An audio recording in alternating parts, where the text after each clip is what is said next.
Assalamualaikum warahmatullahi wabarakatuh. Kita lanjutkan pembahasan kita tentang beasiswa. Hampir saya lari sore ya, enak sebelum 8 derajat Celcius. Kalau di Illinois 8 derajat Celcius itu udah anget. Oke, sekarang kita bahas tentang tema yang lagi hangat di Indonesia, tentang isu bahwa LPDP dikuasai oleh kelompok yang kita sebut dengan kelompok Tarbiyah. Tarbiyah ini adalah gerakan Islam di kampus yang berbasis di musola-musola dan prinsip politiknya ke Partai Keadilan Sejahtera. Sebagai orang yang punya pengalaman di LPDP di PKD 1 tahun 2016 dan juga punya pengalaman sebagai aktivis kampus di UGM dan juga aktivis musola, primus pria musola, walaupun sekarang nggak punya afiliasi politik manapun. Saya akan membahas tentang politik beasiswa secara umum, tapi kita bahas dari LPDP dulu. Nanti kita bahas tentang Fulbright dan juga Boston World Scholarship ya. Oke, berdasarkan pengalaman saya di PK71 LPDP, menurut saya sih yang mengatakan bahwa isu LPDP itu dikuasai oleh kelompok Tarbiyah itu tidak benar, karena alasan pertama bahwa di direkturnya LPDP itu ada yang muslim juga ya dari dulu, lalu komposisinya selalu seimbang antara yang muslim dan non muslim. Dan menurut saya itu adalah satu hal yang baik dong, itu menunjukkan bahwa sebenarnya ada kebinekaan di situ. Yang kedua, dari tim wawancara beasiswa pun tidak semuanya, tim seleksinya itu tidak semuanya adalah dari kelompok Islam ya. Saya juga pernah diwawancara oleh orang-orang yang non muslim juga pernah ya. Jadi kalau isu dikuasai Tarbiyah nggak benar juga ya, karena tim seleksinya itu macam-macam, walaupun ada juga mungkin orang yang dulunya afiliasinya ke partai. Nah, lalu bicara tentang pengalaman saya di PK ya, atau persiapan keberangkatan, berdasarkan pengamatan observasi saya secara langsung ya di lapangan tentang beasiswa PDP itu ya, menurut saya sih temennya beragam ya kan. Dari mereka yang Hi, I like it. ya make a vlog.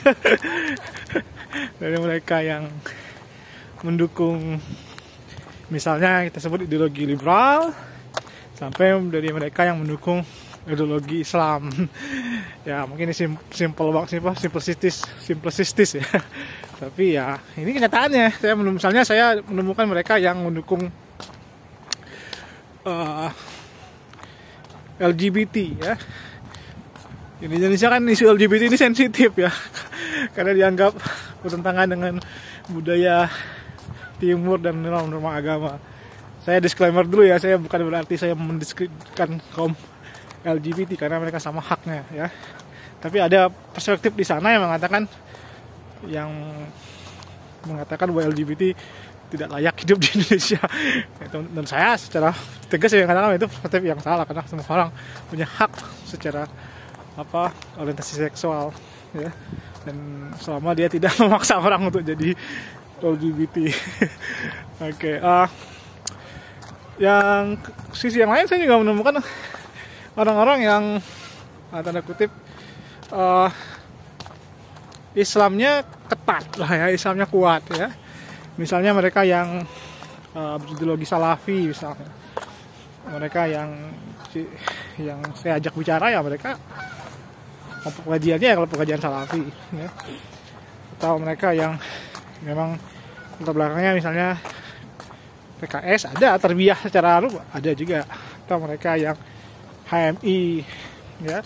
Jadi memang beragam ya. Bahkan secara perilaku di lapangan yang saya observasi, saya juga menemukan mereka yang tidak sholat ya kan.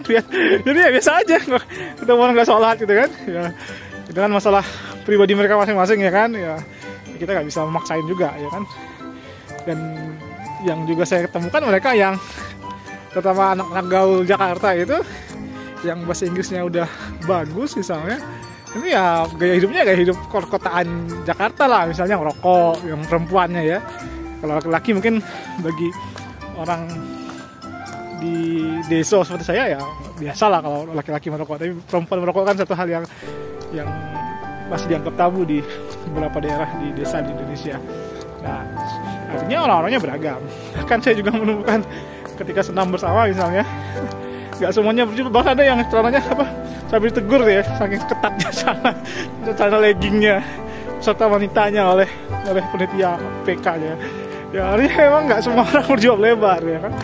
Ada yang saking ketat celananya legging, bentuk tubuhnya kelihatan, ada yang jilbabnya lebar, ada yang merokok perempuannya, ada yang pendukung gay ya, macam-macam. Jadi itulah peserta PK dulu ya yang pernah saya dapati dan saya observasi.